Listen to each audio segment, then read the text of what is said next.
বাড়িয়ে দেওয়া হয়েছে 24/2/2024 পর্যন্ত। আশ্চর্যজনকভাবে প্রথমে 19 ছিল, পরে 15, এবারে 5টি জায়গা করা হয়েছে। 5টি জায়গা নয়, 5টি গ্রাম পঞ্চায়েতের 1 2 3 4 5 6 7 8 9টি জায়গা এক্ষুনি বেরিয়েছে অর্ডারটা। আমরা তো আগে পেয়ে যাই, আমাদের তো সব জায়গায় লোকজন আছে, এই করেছে। এর 24/2 করার মানে হচ্ছে, আমি আশঙ্কা প্রকাশ করছি, যেহেতু আমি সন্দেশখালী জিপিতে অনেক লড়াই করে ডিভিশন বেঞ্চ ওদের পিটিশন রিজেক্ট করার পরে ঢুকতে পেরেছিলাম। আমার আগামী সোমবার জেলিয়াখালী, আরেকটি দ্বীপ, সেখানেও ভীষণ অত্যাচার অবিচার হয়েছে। সেখানকার মানুষ প্রায় বিচ্ছিন্ন হয়ে আছেন। সেখানকার মা বোনেদের অনুরোধে এবং বেশ কিছু অন্যায় ঘটনার খবর পাওয়ার বিষয়ে আমি সচক্ষে শুনতে বা জানতে যাব। তাই জেলিয়াখালীর জিপিকেও রাখা হয়েছে শনিবার পর্যন্ত। উদ্দেশ্যটা খুব পরিষ্কার, যাতে শনিবার আমি ওখানে যেতে না পারি, সোমবার যেতে না পারি, আর শনিবার এই 144টাকে এক্সটেনশন করে দেওয়া হবে 26-27 পর্যন্ত। আর যেহেতু শনি রবি কোর্ট বন্ধ, যাতে কোর্টেও গিয়ে চ্যালেঞ্জ করতে না পারি। কিন্তু এইভাবে বিগত দিনেও আটকাতে পারেননি আপনারা। 12-15 ফাইনালি আমি গেছি, এবং আমি সেদিন মানবিক গ্রাউন্ডে যা যা আমার কাছে লোক অভিযোগ করেছিল, যেগুলো মেডিকেল থেকে শুরু করে, সেবা থেকে শুরু করে, শাহজাহান বাহিনী একটি ধর্মীয় মন্দিরের কাজ বন্ধ করে দিয়েছিল, সেগুলো পুনর্বার চালু করা, সেগুলো সব আজকে থেকে আমি চালু করে দিয়েছি। আমার লোকজন গেছিল এবং তাদের পাশে দাঁড়ানোর বিষয়ে যে যে অঙ্গীকার আমি করেছিলাম, আমি প্রায় 20-25টা পিটিশন পেয়েছিলাম, যেগুলো আমার ক্ষমতার মধ্যে, যেগুলো ক্ষমতার মধ্যে নয় সেগুলো আমি পারবো না, আমার শুভকামনা থাকলো, সেটা আমি করে দিয়েছি। আগামী দিনেও এই লড়াইতে থাকবো, এবং সন্দেশখালীকে কোনোভাবেই মমতা বন্দ্যোপাধ্যায় বা তার পুলিশ প্রশাসন বা তার একাংশের প্রচার যন্ত্র ভুলিয়ে দিতে পারবে না। It's a burning issue. আর বাকি আপনারা কাল থেকে অনেকেই স্পেকুলেশন করছিলেন শাহজাহান ইত্যাদি। শাহজাহানকে ধরতে রাজীব কুমার যাননি। রাজীব কুমারজি গেছিলেন ওখানে একটু মিডিয়া হাইপ টাইপ দেখতে, তারপরে ড্যামেজটা কত হয়েছে, ড্যামেজটা কী করে রিপেয়ার করা যায় সেগুলো করতে তিনি জেলিয়াখালীতে গেছিলেন সন্ধ্যে 6টার সময় লঞ্চে করে, নিতাই মণ্ডলের খোঁজে, যিনি শিবু হাজরার ম্যানেজার ছিল। নিতাই মণ্ডলকে উনি পাননি। পরে রাত্রে প্রশাসনের লোকজনকে নিয়ে মিটিং টিটিং করে বলে এসেছেন যে আপনারা যেগুলো দেখিয়েছেন, আমাদের কাছে যে অভিযোগগুলো লোক করছিল, 10 বিঘা জমি, 7 বিঘা জমি, 703 বিঘা জমির জলাশয়, জলকর ইত্যাদি, জমিগুলো ফিরিয়ে দিতে হবে। মানে জমি ফেরানোর দরকার নেই, ওরা ফিরিয়ে নিয়েছে অলরেডি। আমি ওই দিনই বলে এসেছিলাম, যাদের নামে রেকর্ড আছে, বর্গা আছে, ডিড আছে, তারা নিজেরাই জমি ফেরত করিয়ে নেবেন, কারোর অ্যাপ্রুভ্যালের প্রয়োজন নেই। আজকে দেখবেন চুন লাগানো হয়েছে শাহজাহানের নামে। এইগুলো করতে রাজীব কুমার গেছিলেন, এবং রাজীব কুমার বা মমতা ব্যানার্জি শাহজাহানকে গ্রেপ্তার করার বিষয়ে ইন্টারেস্টেড নন। তার কারণ শাহজাহান না থাকলে ওদের ইলেকশন হবে না, এটা হচ্ছে মূল কারণ। তাই জনগণ, আইনের শাসন যখন উঠে যায়, ডিজিপি যাওয়ার পরেও যখন শাহজাহান গ্রেপ্তার না হয়, তার বহিঃপ্রকাশ দেখেছেন। আজকে গ্রামের সাধারণ মানুষরা, আপনার শাহজাহানের ভাই গ্রাম পঞ্চায়েত প্রধান বয়রামারি, সেখানে শেখ সিরাজের জোর করে দখল করা জমিতে কিভাবে তাদের পদ্ধতি, যাই হোক, সে পদ্ধতিকে আমি সমর্থন হয়তো করি না, আগুন দিয়েছি ইত্যাদি, কিন্তু এই স্বতঃস্ফূর্ত বহিঃপ্রকাশ, যখন আইনের উপর থেকে লোকের সমর্থন আস্থা উঠে যায়, তখনই লোক আইন হাতে তুলে নেয়। সেই কাজগুলো সেখানে হচ্ছে। তাই এইটাকে আটকানো যাবে না। এটা পাঁচলাতে ছড়িয়ে পড়েছে, ক্যানিংয়ে মানুষ জোট বাঁধছে, ফলতাতেও মানুষ জোট বাঁধছে। এর পরবর্তীকালে বসিরহাটের গ্রামগুলোতে শাহানুরদের যে অত্যাচার, হিঙ্গলগঞ্জের গ্রামগুলোতে শহীদুল গাজীদের যে অত্যাচার, মানুষ ধীরে ধীরে হাড়োয়া, মিনাখা সর্বত্রই জোট বাঁধবে, এবং বালির বাঁধ দিয়ে পুলিশি অত্যাচার, মিথ্যা মামলা, সংবাদ মাধ্যমের মুখ বন্ধ, বিরোধীদের আটকানো, এইসব করে বেশিক্ষণ এটা করা যাবে না। এটা 1 নম্বর। দ্বিতীয় হচ্ছে, মমতা বন্দ্যোপাধ্যায় 2021 সালে ভোটের আগে একদিকে কুর্মী সমাজ, আরেকদিকে আমাদের রাজ্যের আদিবাসী সমাজকে একে অপরের বিরুদ্ধে লাগিয়ে দিয়েছিলেন, এবং কুর্মী সমাজকে তিনি তাদের যে দাবি ছিল সেই দাবি পূরণ করার বিষয়ে কেন্দ্রকে লিখেও ছিলেন 2020 সালে। পরবর্তীকালে আমাদের জনজাতিদের সংগঠন, সামাজিক সংগঠন, তাদের আপত্তিতে আবার ফেব্রুয়ারিতে সেটা 21 সালে ভোটের আগে, ভোট ঘোষণার আগে উইথড্র করে নেয়। আজকে নবান্নতে তিনি কুর্মী সমাজের সামাজিক নেতৃত্বকে ডেকেছিলেন। সেখানে তথাকথিত কুর্মী বোর্ডের চেয়ারম্যান এবং ভাইস চেয়ারম্যান ছিলেন শ্রীকান্ত মাহাতো ইত্যাদিরা। সেখানে অজিত প্রসাদ মাহাতোর যে সংগঠন, তাকেও ডেকেছিলেন, তিনি আসেননি। তার পক্ষে পরিমল মাহাতো সহ কয়েকজন এসেছেন, এবং ঝাড়গ্রামে যারা কুর্মী সমাজের সামাজিক নেতৃত্ব রাজেশ মাহাতো সহ 2-3 জন এসেছিলেন। মিটিংয়ে আমার লোক ছিল, সেই মিটিংয়ের খবর আপনি বাইরে পাবেন না। মমতা বন্দ্যোপাধ্যায় আজকেও ওখানে আমাদের অতি প্রাচীন জনজাতি কুর্মী সমাজের লোকজন, যারা আমাদের জঙ্গলমহলের বিস্তীর্ণ এলাকা জুড়ে রাজ্যের বিভিন্ন জায়গায় আছেন, তাদের আবারও মিথ্যা প্রতিশ্রুতি দিয়েছেন, মিথ্যে কথা বলেছেন, ভুল তথ্য পরিবেশন করেছেন।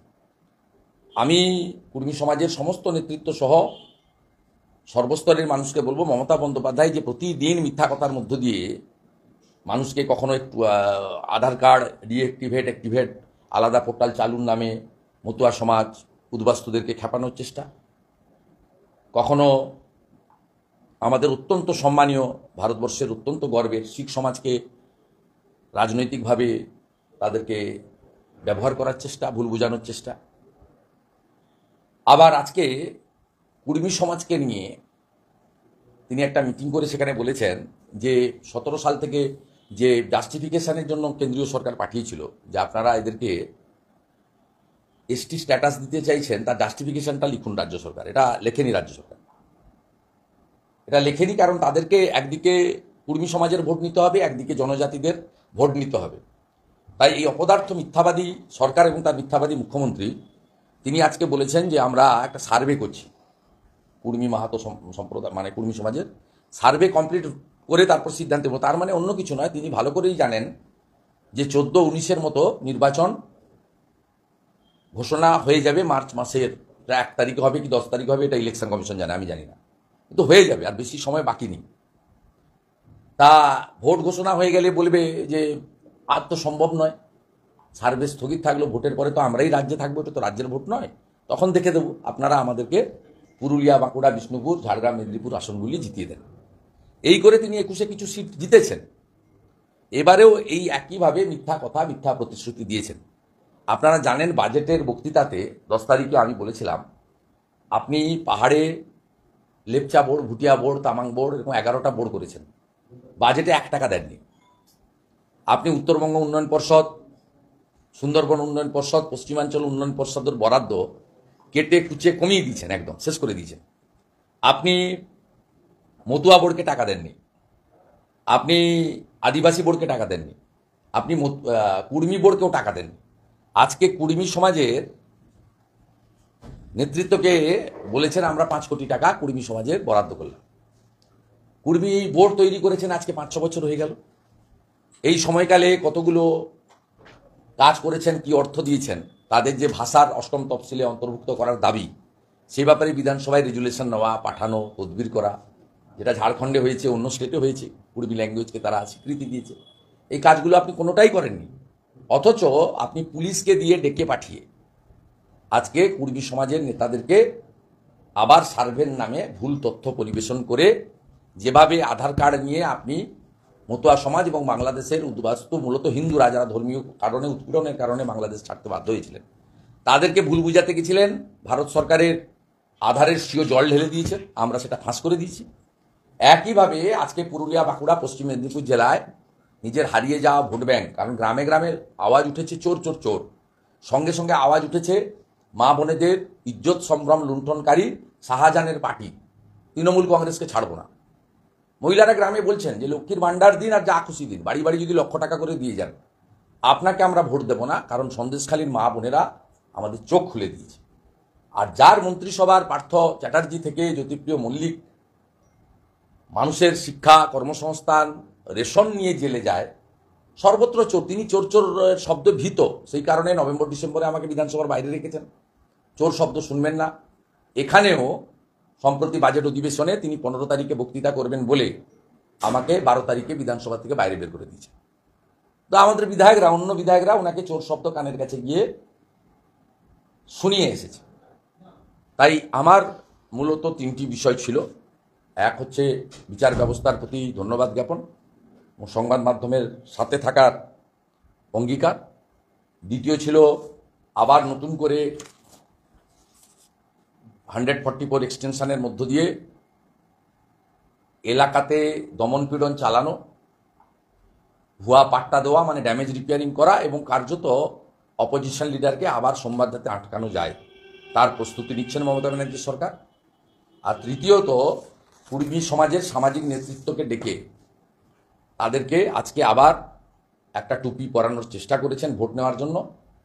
আর এই সভার ছবি, ভিডিও বা মিটিংয়ের পরে কোনো প্রেস কনফারেন্স পাবেন না।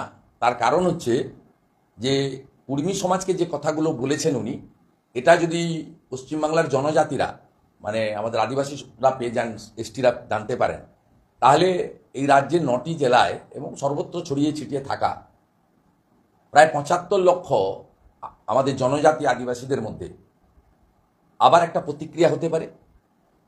সেই কারণে এগুলো তিনি সামনে বলবেন না।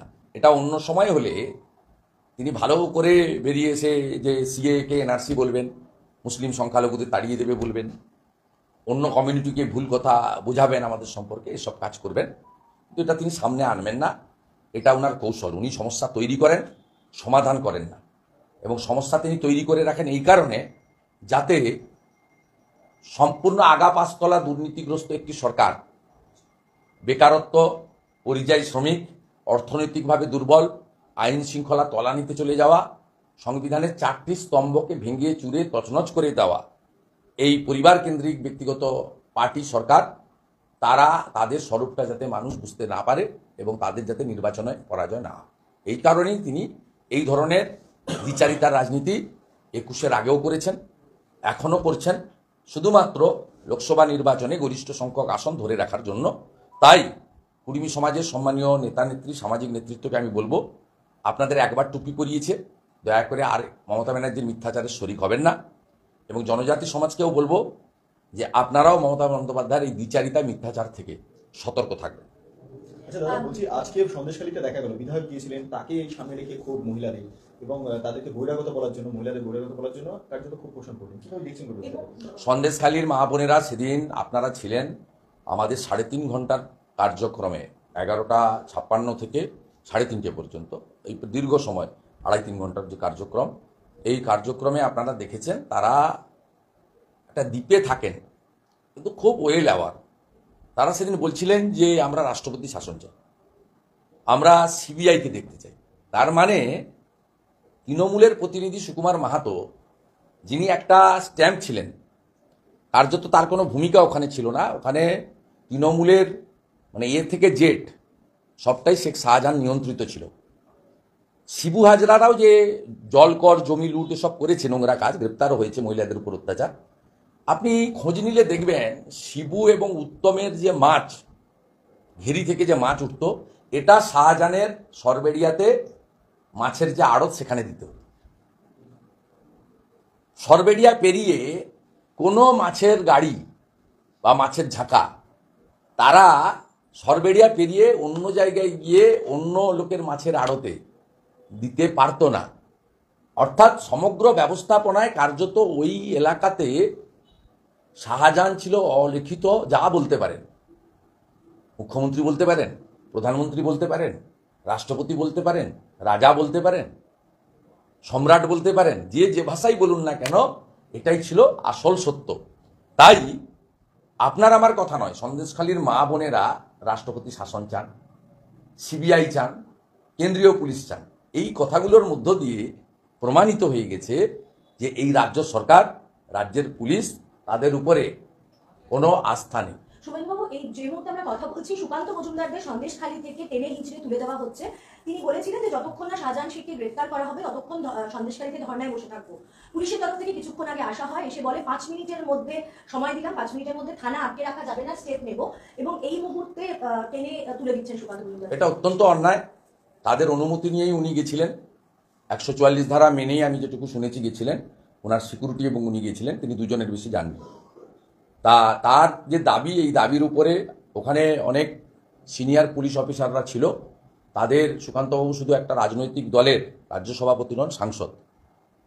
তার সঙ্গে কথা বলা উচিত ছিল, তাকে আশ্বাস দেওয়া উচিত ছিল, তাকে অনুরোধ করা উচিত ছিল। কিন্তু যেভাবে তাকে টেনে হিঁচড়ে ওখান থেকে সরানো হয়েছে, তাতে প্রমাণ হয়েছে যে এই পুলিশ রক্ষকের সাহারা দেয়। যারা ভক্ষক তাদের রক্ষক, আর যারা প্রতিবাদ করেন এবং ন্যায্য দাবি তুলে ধরেন, তিনি সাংসদই হন, বিধায়কই হন, যত বড় নেতা নেত্রী হন বা যত বড় সংবাদ মাধ্যমের প্রতিনিধি হন না কেন, তাদেরকে কখনোই যথাযথ যে সম্মান প্রদর্শন করা সেটা করেন না। এক্ষেত্রে আমার বক্তব্য হচ্ছে, পশ্চিমবঙ্গে কার্যত পুলিশ রাজ চলছে। একজন সাংসদের সঙ্গে যে ব্যবহার করা হয়েছে এটা অত্যন্ত অন্যায়, এবং এরা হয়তো ভাবছে যে আমাদের বড় বড় ব্যারিস্টার আছে, এর আগের মতো আবার প্রিভিলেজ কমিটিতে আমরা গিয়ে পার পেয়ে যাব। তাই বিচার ব্যবস্থারও এই বিষয়ে সজাগ হওয়া উচিত যে জনপ্রতিনিধিরা তাদের নিজেদের কথা বলতে পারছেন না এবং কাজ করতে পারছেন না। সন্দেশখালী 2 নম্বর ব্লকে মোট 817টি অভিযোগ জমা পড়েছে, তার মধ্যে আজকে 9 জনকে জমি ফেরত দেওয়া হয়েছে। জমি ফেরত কাউকে দিতে হবে না। আমি যেদিন গেছিলাম সেদিন থেকেই জমি ডিড এবং রেকর্ড অনুযায়ী, বর্গা অনুযায়ী যাদের রেকর্ড আছে তারা নিজেরা ফেরত করিয়ে নিচ্ছে। পুলিশকে দয়া করার দরকার নেই, মমতা ব্যানার্জি কিছু করতে পারবে না, ওর হাতের বাইরে চলে গেছে। 6টি দ্বীপ আছে সন্দেশখালী 2 ব্লকে, সবটাই মমতা ব্যানার্জির হাতের বাইরে গেছে। এবং শুধু তাই নয়, আমাদের এদিকে ধামাখালী থেকে শুরু করে রামপুর থেকে সরবেড়িয়া, রাজবাড়ি, মালঞ্চ পর্যন্ত বিস্তীর্ণ এলাকায় দলমত, বর্ণ, ধর্ম নির্বিশেষে মানুষ কিন্তু এর বাইরে এদের বিরুদ্ধে চলে গেছে। শুনুন, অভিষেক বন্দ্যোপাধ্যায় একটা ক্যাম্পেইন শুরু করছেন, জমিদার হটাও, বাংলা বাঁচাও। উনি নিজেই তো জমিদার। আপনি কদিন আগে শোভনদেব চট্টোপাধ্যায়ের আচরণ খড়দার একটা সবাই দেখলেন না? একজন স্থানীয় নেতা বক্তৃতা করছেন, তার জোর করে মাইক কেড়ে নিলেন, বললেন আমি ওয়ার্কিং কমিটির মেম্বার, তুমি জানো না, কাণ্ডজ্ঞান নেই। ওরাই তো জমিদার। কালীঘাটের আগল বগলে যারা থাকে, হরিশ চ্যাটার্জি, হরিশ মুখার্জি স্ট্রিট, এরাই তো পশ্চিমবাংলার জমিদারিটা চালাচ্ছে। সরবেরিয়ার পরে যে বেরমজুরে যে চাষের জমি দখল, মাঠে মানুষের যে ক্ষোভ প্রকাশ্যে আসছে। আচ্ছা, আরেকটা জিনিস হচ্ছে, খালিস্তানি বিতর্কে এবার শিখরা গেলেন রাজ্যপালের কাছে। তারা বলছেন যে সেখান থেকে বেরিয়ে এসে কোনো বিতর্ক নেই, মমতা ব্যানার্জির ক্রিয়েট করা, আমরা কেউ এই ধরনের কথা বলি। আমি আবারও বলছি, আপনারা কোনো জায়গায় আপনারা দেখাতে পারবেন না, বা আমি বা আমাদের সাথী নেতৃবৃন্দ এই ধরনের কোনো কমেন্ট করেছি। এবং আমাদের সামনে ওখানে যিনি কাজ করছিলেন আইপিএস অফিসার দাঁড়িয়ে আছে। আর এটা মমতা বন্দ্যোপাধ্যায়ের উস্কানি এবং ক্রিয়েশন। আমরা শিখ সমাজের প্রতি কত বড় রেসপেক্ট আছে এটা সবাই জানে। মমতা ব্যানার্জির কোনো অধিকার নেই এগুলো নিয়ে বলা। তার কারণ 1984 সালে শিখ দাঙ্গা যখন হয়, তখন মমতা বন্দ্যোপাধ্যায় কংগ্রেসের পক্ষ নিয়েছিলেন। হাজার হাজার শিখ যখন কতল হয়। 2020 সালে আমাদের একজন শিখ নিরাপত্তা রক্ষীকে কিভাবে তার গর্বের যে মাথার পাগড়ি তাকে খুলে তার মাথার চুল ধরে টানতে টানতে পুলিশ নিয়ে গেছিল, সেটা সবাই জানে। অতএব তৃণমূলের উস্কানিতে এটা হচ্ছে। মাননীয় রাজ্যপাল মহোদয় ওনাদের সঙ্গে কথা বলেছেন, এবং আমি মনে করি না, উনি খুব ভালো কথা লিখেছেন। আমি পেয়েছি প্রত্যেকটা কথার সঙ্গে আমরা সবাই একমত, দেশ একমত। শিখ, আমি বারে বারে বলি, আমি গুরু নানকজির তার প্রকাশ পরব বলুন, গুরু তেগ বাহাদুরজির বলুন, গুরু আপনার গোবিন্দ সিংজি বলুন, সব প্রোগ্রামে আমি অ্যাটেন্ড করি। প্রত্যেকটা গুরুদ্বারের সঙ্গে আমার আত্মিক সম্পর্ক রয়েছে। আমি কমিউনিটিকে বলবো, ভুল বুঝবেন না, এটা তৃণমূল কংগ্রেস ভুল বুঝাচ্ছে। এবং আজকে যে প্রেস কনফারেন্স যিনি করছিলেন, মিস্টার জনি বলে নাম, তো তৃণমূল কংগ্রেসের নেতা, পোর্টফোলিও হোল্ডার। যারা 20-25টা লোক মুরলীধর সেনের বাইরে বসেছিলেন, তাদের মধ্যে 2 জন তৃণমূল কাউন্সিলর ছিল, রেহানা খাতুন এবং মহেশ শর্মা। অতএব আমি এখনো বলি, শিখ কমিউনিটির পশ্চিমবাংলার নেতৃত্ব, গুরুদ্বারা কমিটি আমাকে ডাকুন, আমাকে ডেকে পাঠান তাদের জায়গায়, আমার কাছ থেকে ব্যাখ্যা নিন, ভিডিও ফুটেজ চালান। আমার বা আমার সাথীদের এতটুকু কোনো ত্রুটি থাকে, শিখ সমাজ যারা মুঘল পাঠানদের রুখেছেন, যারা পরবর্তীকালে ভারতবর্ষ স্বাধীনতার ক্ষেত্রে ভগৎ সিং সহ আত্মবলিদান করেছেন, পরবর্তী সময়ে ভারত চীন যুদ্ধ থেকে বাংলাদেশকে স্বাধীন করার ক্ষেত্রে এখনও সীমান্তে অতন্দ্র প্রহরীর মতো দাঁড়িয়ে আমাদেরকে সুরক্ষা দিচ্ছেন রাষ্ট্রবাদী শিখ সমাজ। এবং আমাদের প্রধানমন্ত্রী সাহেবজাদাদের আত্মোৎসর্গ দিবস থেকে শুরু করে আফগানিস্তানের যে শিখ সমাজরা তালিবানিদের হাতে বিপদে পড়েছিল, তাদেরকে দেবী শক্তি এয়ারফোর্সের প্লেনে দিল্লিতে ফিরিয়ে আনা থেকে শুরু করে আমাদের সম্মানীয় কেন্দ্রীয় মন্ত্রী হরদীপ সিং পুরী, তিনি পবিত্র গুরু গ্রন্থ সাহিব, যেটা আফগানিস্তানের গুরুদ্বারা থেকে মাথায় করে নিয়ে দিল্লিতে তিনি পবিত্র গুরুদ্বারাতে পৌঁছে দিয়েছিলেন। আপনারা এসব দেখেছেন। আমাদের high regards to the community রয়েছে। গুরু নানকজি, গুরু গ্রন্থ সাহিবের প্রতি বিরাট রয়েছে। সেদিন আপনারা দেখেছেন যে আমাদের স্বরাষ্ট্রমন্ত্রী এবং আমাদের সভাপতি গেছেন, আমি তো নিজে প্রত্যেকটা প্রোগ্রাম অ্যাটেন্ড করি। আমার রামপুরহাটে কর্মসূচি ছিল গত 25 নভেম্বর 2023। সেই দিন আমি আপনার রানকুনি গুরুদ্বারাতে মাথা ঠেকে সেখানে প্রণাম জানিয়ে সেখানে সঙ্গতে পার্টিসিপেট করে প্রসাদ গ্রহণ করে আমি সেখান থেকে গেছি। অতএব এটা তৃণমূল কংগ্রেস যেভাবে কদিন আগে মতুয়া সমাজকে খেপাচ্ছিল, তারপরে আর আলাদা পোর্টাল চালু হয়নি, এটাও তারা ধরা পড়েছে। রেহানা খাতুন, মহেশ শর্মা সেখানে গিয়ে কি করছে? এত শিখ কমিউনিটির, গুরুদ্বারা কমিটির, সামাজিক তাদের কমিউনিটির লিডার থাকতে থাকতে মিস্টার জনি কেন লিডারশিপ দিচ্ছে? হুইজি তৃণমূল কংগ্রেসের র্যাঙ্ক অ্যান্ড ফাইল ফাংশনারিজরা তারা এটা করছে, এবং এর উস্কানিদাতা মমতা বন্দ্যোপাধ্যায়, এবং তিনি এই কাজগুলো ওখানে কাউন্সিলর যে কাজরি ব্যানার্জি আছে তাকে দিয়ে, এবং শান্তনু সিনহা বিশ্বাস পুলিশের আইসি তাকে দিয়ে উসকে অর্গানাইজ করে এগুলো করাচ্ছিলেন। কিন্তু এগুলো শিখ সমাজ বুঝেছেন। আমি আবারও বলি, কমিউনিটি আমাকে ডাকলে আমি তাদের কাছে যাব, ব্যাখ্যা দেবো। তারপরেও যদি তারা বলে যে না, আপনাকে আমাদের কমিউনিটির কাছে এইটা করতে হবে, তাদের সমস্ত শর্তে আমি রাজি আছি। কিন্তু তৃণমূল কংগ্রেসের কোনো ধমকানি চমকানির কাছে মাথা নিচু করতে আমি রাজি।